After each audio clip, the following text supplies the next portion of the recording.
Plan your work, work your plan. Serving up at the breakfast buffet, we have Roemello Monroe. Learn about his story and journey from coming from a 3-sport athlete in high school to a college football player to now life in sales. I hope you guys will enjoy. Do it! Ray Jazz a call. Major decision, 14-4.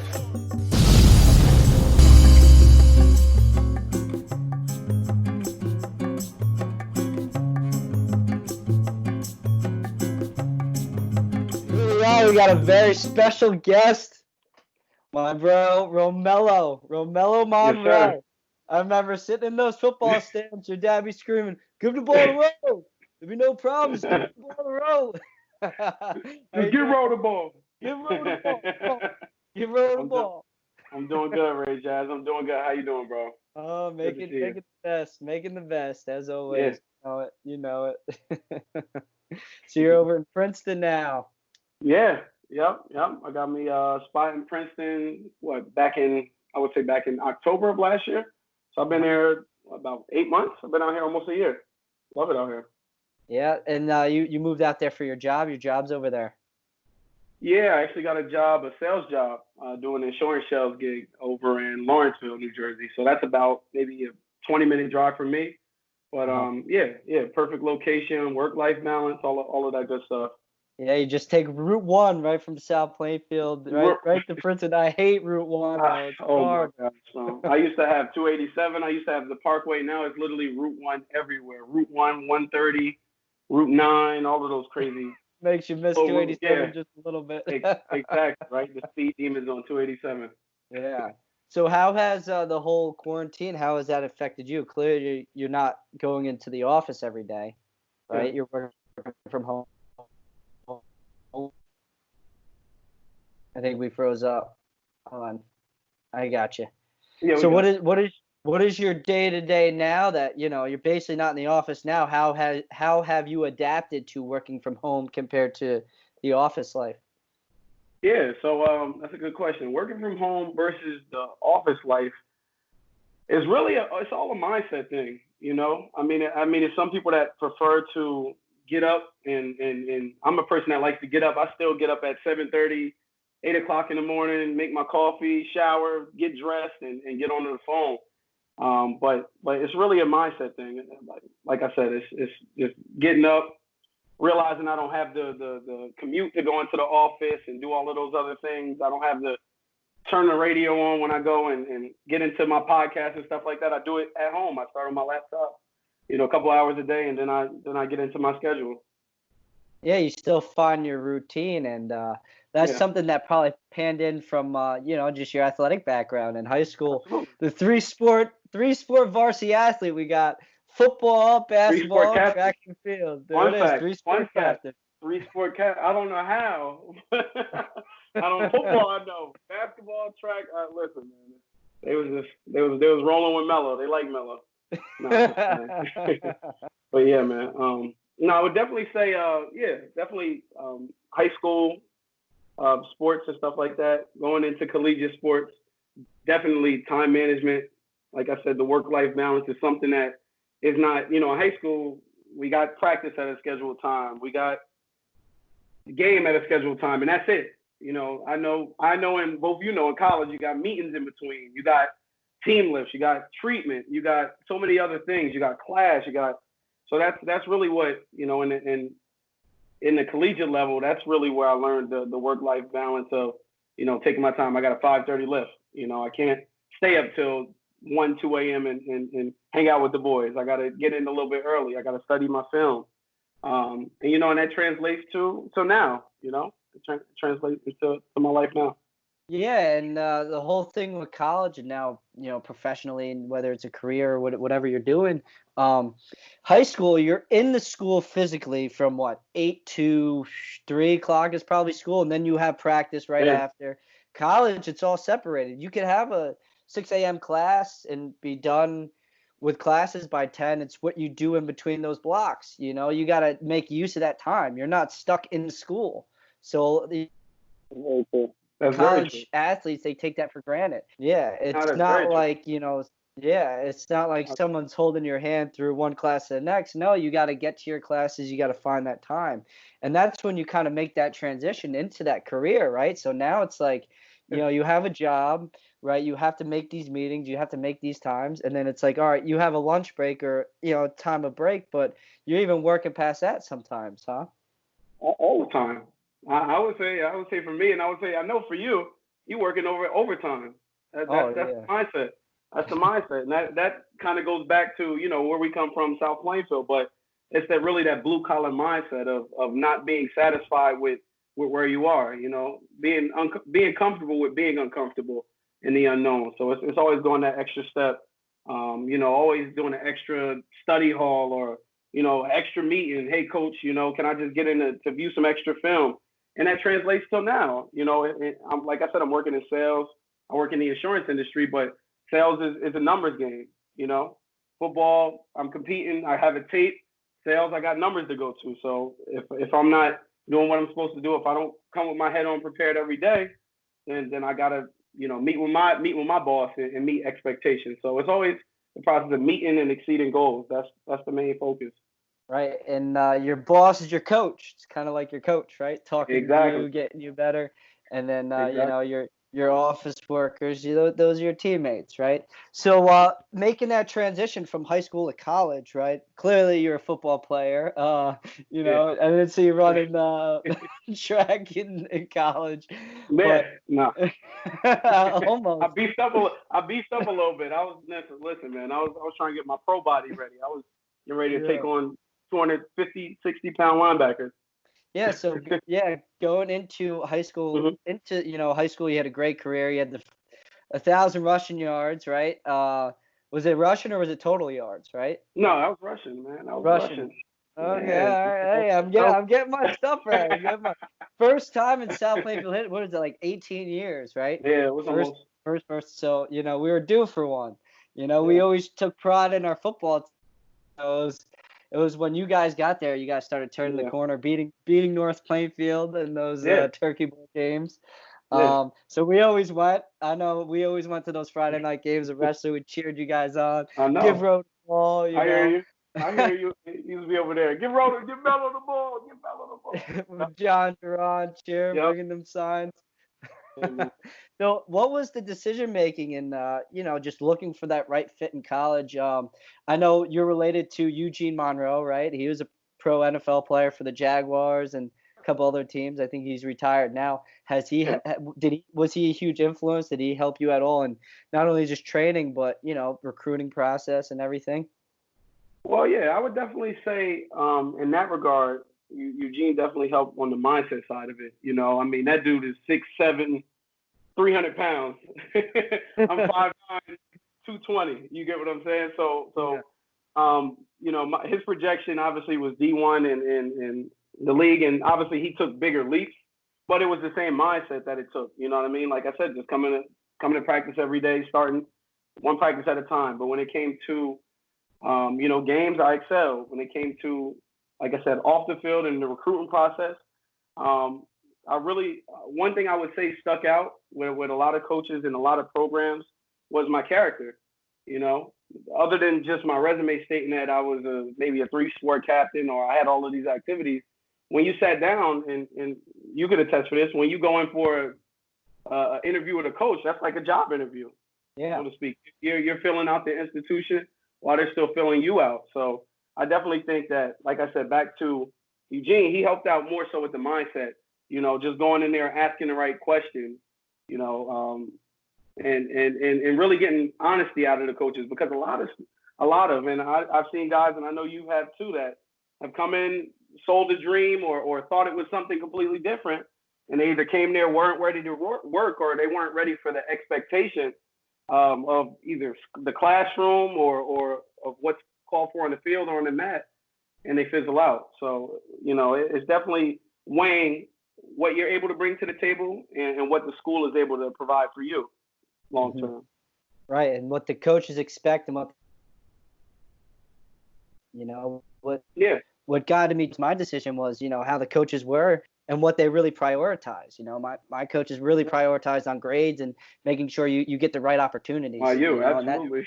Yeah, that's what stuck out to me compared to any other Hmm. school out there. Everything was like wrestling, wrestling, wrestling. For me, it was like no opportunity, because you're Yeah, there to learn. At the end of the day, you're there to learn and get the best out of that opportunity they're giving you. Um, absolutely, and then absolutely. And so oh, no, no, no, go ahead. no, I'm no, sorry. no, no, it's up to you. No, I was gonna say, and that also led into me picking this kind of the school I picked. Liberal Uh-huh. arts school, not a big state school, not a lot of distractions. Allowed me to build connections with my professors on a first name basis. Allowed me to use some of them as references on my resume to this day. So it's definitely a lot more. I would say coming from a small school environment, liberal arts environment, I think that was the balance that I needed. Coming from South Plainfield, it was small town, with a lot of influences. But I didn't want to be the the the small fish in the big pond, so to speak. I wanted to be the big fish in a small pond, kind of like it was. And I definitely enjoyed that, and I benefited from that. Right, and you said you met a couple different professors and everything that you Yeah, still use references today. absolutely. What made you go through the business route and eventually you got a minor in what was it, marketing? Yep. Our What made marketing track and a minor in digital media. Right. So how did you balance all that out, and what made you make those decisions to go with that major and minor and that the marketing track? Yeah, that's a good question. And in all honesty, I mean, I'll be probably like the average business major. You don't figure it out until you're probably about your sophomore year in school. That's typically when you get out of like the gen ed courses and things like that. So Yeah, get I all was, your gen eds done. Get all your yeah, liberal yeah, studies. Get yeah, that gen out of ed. the way. Listen, I know people that had an extra semester just doing gen ed. So no, get those done and focus on what your next step wants to be. But I knew that kind of based off of where my focus was.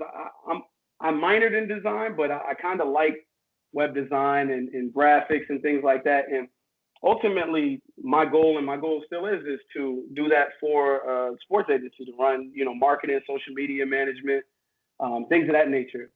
So really, I took that focus and I was like, okay, well, what degree do you get with that? You need a business degree.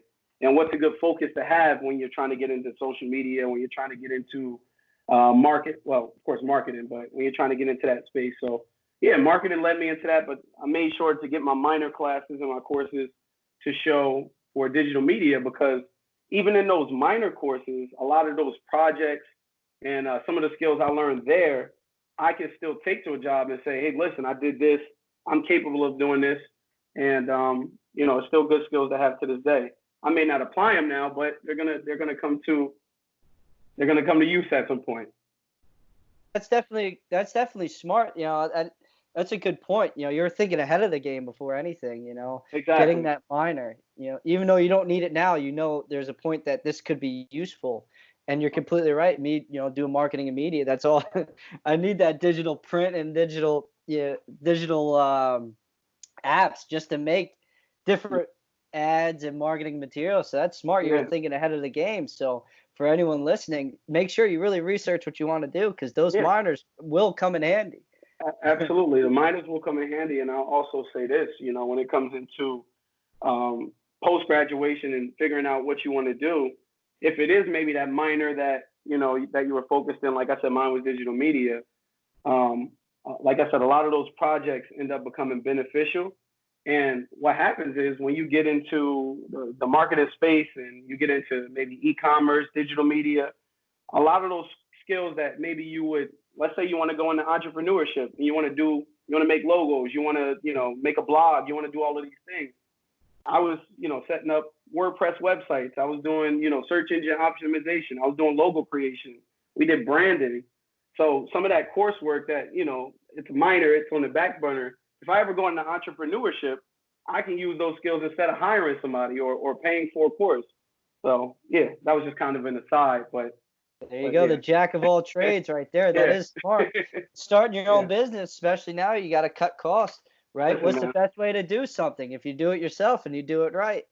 the internet is free, man. There's a lot of tools out there. Yeah. So is that something that you see yourself doing in the future, being an entrepreneur, starting your own business? Yeah, absolutely. Absolutely. I see that in the future. I mean, I can't give you the whole blueprint right now, Oh, that's But all right. that's that's for off the camera. But definitely, entrepreneurship is in the future.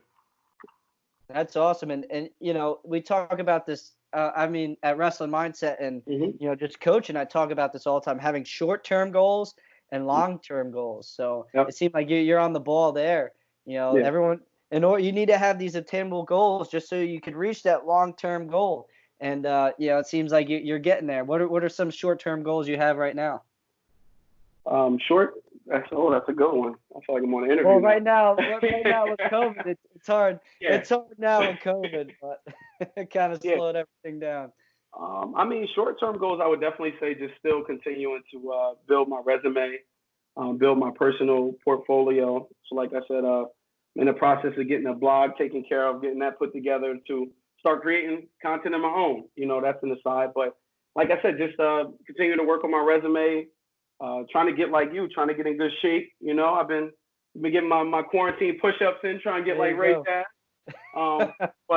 But no, yeah, short term, like I said, just building my resume, still networking, still making connections. LinkedIn's still a good resource. Even if you're not in the active job market, just connecting with people in your industry, seeing exactly what they're up to.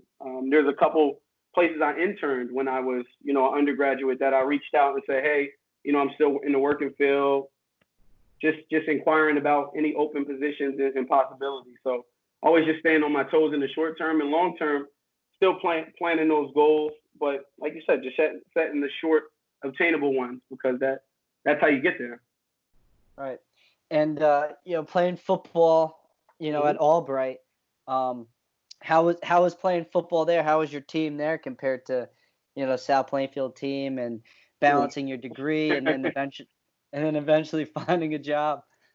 Yeah. No, I would definitely say my collegiate experience was second to none. And I think anybody who's said they had a rewarding one would attest to that is because, when you're in high school, we all hear that stat, right? When we're kneeing and coach is talking, there's 5 guys out of all of you that'll end up going to college.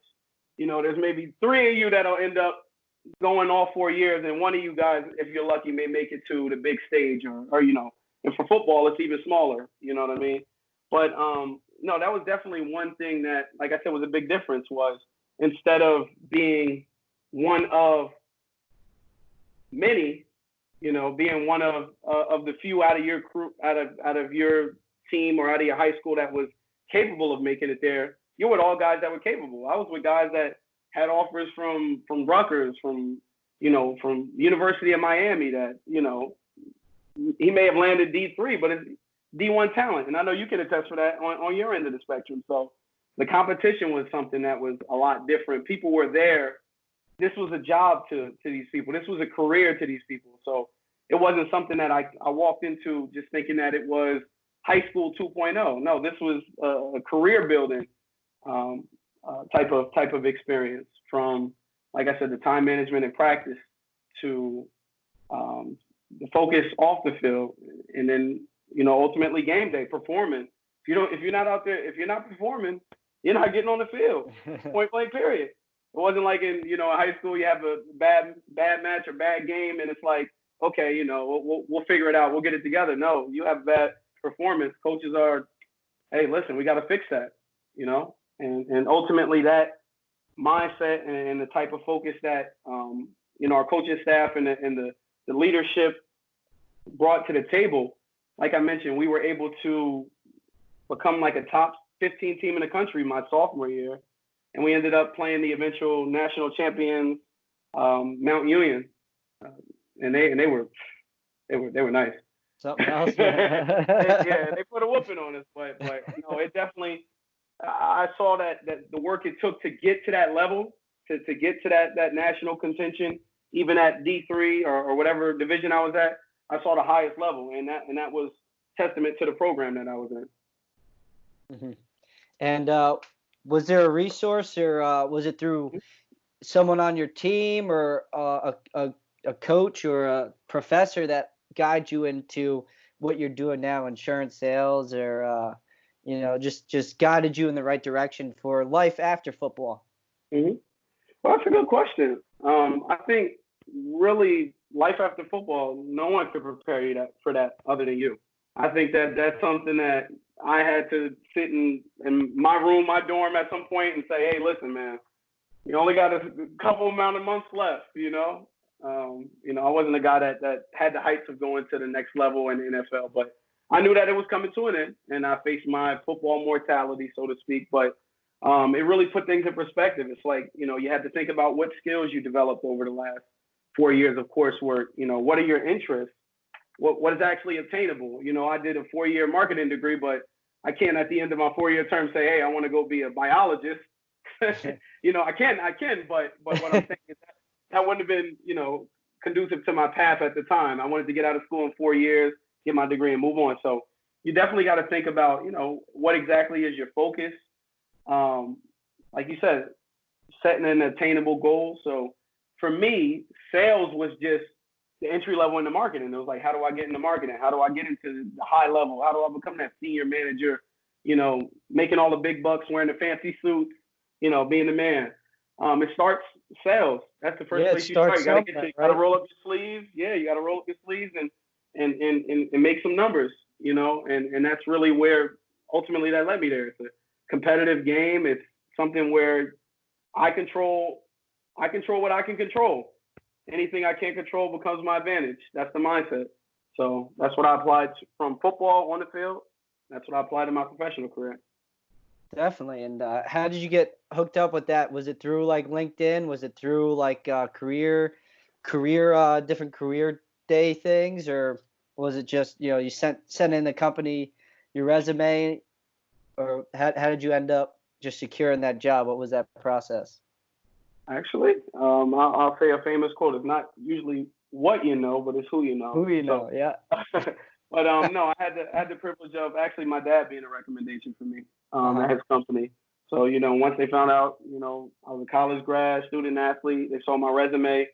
Not only my dad's endorsement, but my background spoke for it. And from day one when I came in, I wasn't my dad's son at the company. I was Roemello, and my job was to make a name for myself. And year and a half, 2 years later, I'm still here. I'm still doing, doing what I got to do. So definitely, probably, is it like night and day compared to when you started to now? Like you said, like those first jobs you get, man, you're not doing anything that you like. That's for sure. And some people stop, but hey, it gets the first day of the job, you're not gonna make the rules. Exactly. First day of the job, you're not gonna make the rules, and you got to realize that some of those skills that you get in those entry level positions are the skills that you need to get to where you need to go. Yeah. So people are avoiding taking that first step, getting your hands dirty, getting your feet dirty, but you have to start at the ground level to be able to appreciate, getting to where you want to be. I personally don't want to hand it to me, so I'm willing to get my hands dirty. Exactly. So I ask this with everyone: your adversity moment. What is some adversity you've been through your life that is a part of you now? Ooh, good question. All right, so I'll say this. My major moment of adversity, and this will actually go back to kind of what you asked me about previously when you asked me about, college and ultimately what led me to my point now. So there was a point, I would say, like 3 years ago. So that, no, was it 20? Yeah, so it was 2016. So it was my junior season. And basically, long story short, I just was dealing with some family issues, and this was in the middle of a season. Like, we're competing for a playoff spot, all of this good stuff. I'm practicing, I'm working hard, I'm trying to spend time with my girlfriend, doing all of these different things. But long story short, I had a death in the family. My grandmother had passed at the time, and it was something for me to overcome. Like I never, in my 18 or 20 years up to that point, I've never experienced something that, it's hard to put into words, but yeah. Something to man, it rocked me, and immediately when that happened, it became, I'm trying to think of the words because it's hard to put into words, but I'll say this. It definitely was my moment where I faced the most adversity, because simultaneously to all of that happening, I was in a position battle. You know what I mean? I was still trying you're to battling with all this stuff. Yep. fighting for the starting job, still trying to get my grades, still trying to take exams, and also dealing with, family issues. And I think that was a moment where I had to understand exactly what I'm going through, what I've been through, and that I'm capable of getting through it. Not getting over it, but getting through it. Understanding how I feel, understanding, the pain, understanding these different things, but also getting through it. Like it was like a brick wall. Yeah. I'm not trying to get over it. I'm trying to get through it. Get through it. Yep. And that's when you experience that breakthrough moment, if that makes sense, if I put it that way. So yeah, definitely. You could have packed it in and decided not to compete, or you could have went through the wall. And it was the same way with me. It was like I could have done everything wrong, but nope. Here was my goal, and it didn't matter what I was doing. I was freaking getting through it no matter what. And it was probably the same thing for you, right? Exactly, man. Exactly. And at the same time, is tough as the time it was really it's almost like a rebirth. You know what I mean? So to speak, it's crazy. It's a defining moment. Exactly. And it's not, you don't even have to say anything. It's just you understand more about yourself. And from that point, you become a different person. And I've been. And it's you going through it. It's not like, you're at school, you're at college, no one's gonna hold your hand through it. Your teammate fighting for that spot too, he ain't gonna help you through it. Yeah. So you really gotta find it within yourself to battle and get through it. And that's how life is too, Absolutely. Absolutely. Life is one big ball of adversity, man. You gotta show up to work every day with your hard hat on. And it always comes full circle. You never know what you're going to need in your past. Exactly. That's why I say networking and always reaching back in. I never burn bridges. That's my term. Never burn bridges. There's no point to, because, and that's the PSA to, the audience out there. Never burn your bridges. Always keep your networks intact, because even through the adversity, even through maybe some rifts I've had with coaches in the past, I'm still able to now reach back and talk to these people, and it be, a genuine conversation and something where we can still build on the foundation that was in place. So, Is that some advice you could give to, high school, players trying to make it to that next level, and then I guess college kids trying to find their career out of college? You said advice I could give to high school kids? High school kids going into college, and then some advice you can give college kids trying to find their spot in life after they're all done. Oh yeah. So all right. So high school kids trying to get to college, and college kids trying to. Okay. So I'm gonna tackle the high school kids first. So I would say the number one thing I would tell high school kids trying to get to college, trying to get to the next level, is if you're already thinking about it, and obviously you're putting the work in, it's gonna happen. Trust the process. And I know that's a cliche term, but a lot of times, we want to maybe consider where our friends are going, or we're looking at other guys that, are ranked similar how we are. Oh, he went here. I got to go to this D1 school, 1AA school. I got to make sure I go at this division. But for my student athletes specifically, like I said, it's not, trust the process. You can always find a diamond in the rough. Doesn't have to be the biggest school, doesn't have to be the smallest school, doesn't have to fit every mold on the outside. But like I said, once you go in and you finally meet with coaches, they meet with your family, address those concerns. If it's athletically, it's like, what's the likelihood of me coming here and being a starter? That's don't be afraid to ask the big question. Be honest with them, right? Exactly. And that was some of the confidence that I remember my head coach said, was that, I was very respectful, showed a lot of character, but it was the quiet confidence that people respect a lot of times, because it's like he's not afraid to confront the truth.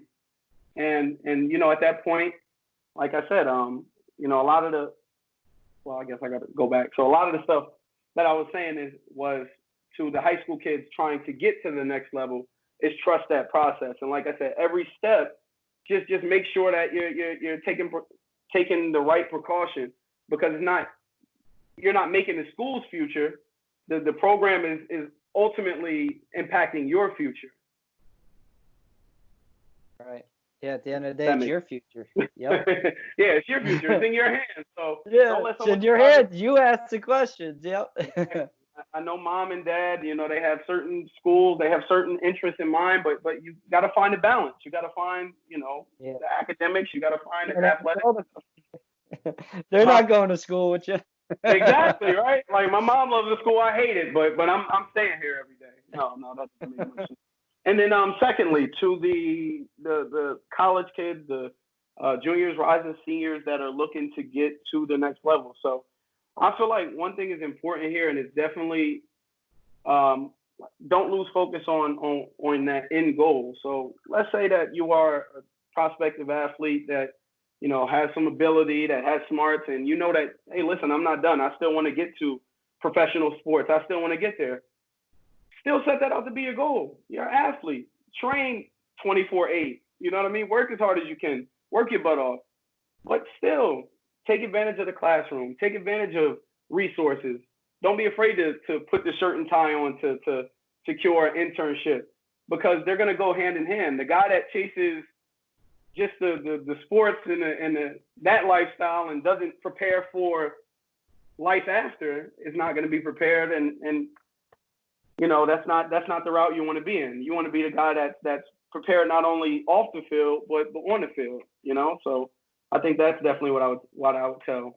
Yeah, check all the boxes. Be the Check Braves all and the about Bronze. exactly. Build up that resume, because That's there's it. gonna be a time, where you can't lace them up anymore. You're gonna have to use your brain, right? That's very true. That's very true. So, who is Romello Monroe, and what do you want to be known for? Oh man, I Gotta hit love them these hard. questions. I love these See, questions. the who. That's why I ask it, because the who could always change. Yeah. The what you want to be known for, that's always solid. You No, know. that's very true. Who is Roemello Monroe in 2020? I mean, I would throw the question back at you and ask you, but I'm gonna answer it. No. So I'm gonna say Roemello Monroe is definitely a strong-minded, sports-minded individual. Definitely success and goal-oriented. It sounds like I'm doing a resume. but I'm but interviewing. that's what I would say who I am right now. It's just focusing on my goals. I'm not where I want to be, so I can't tell you That's right. I'm somebody I'm not. But at the Right. same time, what I want to be known for is ultimately just being, other than being a genuine person, a straightforward person, is just being somebody who is capable of creating change. I think that's ultimately, like, I like creating, I like making things, I like putting things together. Like I said, that's kind of my other passion aside from sports and competition. So I think really that resonates with my idea to create change. So I don't know if I want to be known for something in my life, however long. I want to be able to be known for creating change or impacting something. Because it's bigger than, and that's one thing I always tell myself, it's always bigger than me. I never think that it's about me. I never think that it's about what I have going on, man. It's a world out there, and if these times, to anybody out there, if these times haven't told you that it's bigger than you out there, then you need to get a new remote and a new station, because you definitely got to realize that you can impact so many other people out there, and I know you're into coaching and mentoring, and the value of that, and mentors along your way and coaches that helped you get to where you get to. You can pay homage to those people, because you realize that it's important. If that person hasn't thought it wasn't bigger than them, and they haven't reached back to grab you and to get you where you need to be, then you wouldn't think about reaching back and helping someone get to where they need. So, Yep, you're a product of everyone that supported you and was around you. So it's important to give back that great knowledge that you have to people below you, and like you said, change the world. Absolutely. And change the people around you. Have them strive. Goal oriented, and everything else. So you're doing good, my man. This whole everything's Oh solid. yeah, Anything else? this quarantine was definitely it was a I wouldn't even say an eye-opening experience, but I would say it's definitely a time like a self-reflection. And the last time I was able to do that was when I faced that adversity. Some of my 3 3-4 years ago when I was in school. So the last time I really had to sit in my house, for an extended period of time and really think about what I want my life to play out like, to reevaluate my goals and set new goals. Setting goals and coming up with a plan, coming up with an action plan. Exactly. Now, right? No, actually writing it out. Yeah. So it's important. It was like the world was on pause, but was it really? Or were we just planning for a comeback, right? Exactly. It wasn't on pause because all of the business minded people, the people like you picked up your podcast, you got creative. You did exactly what you were supposed to do. But yeah. Get in the next best thing, right? Yeah. All right, my man. Any last words for anyone? Where can people find you? Any last advice from the great Roemello Monroe? Hey, man, it's always a pleasure, Ray. I appreciate it. But no, nothing, man. If anybody out there got a question, RKM for life. That's RKM, FOR life at that's Twitter or Instagram. I don't know. You want some guru advice? I'll put it on there so they could slide their DMs. Take a look up. But yeah, man, I appreciate the time today, Ray. Definitely, man, and I wish you the best of luck moving forward. Absolutely. I appreciate your time, my man. Thank you. All right, bro. Do not laugh. Do not laugh.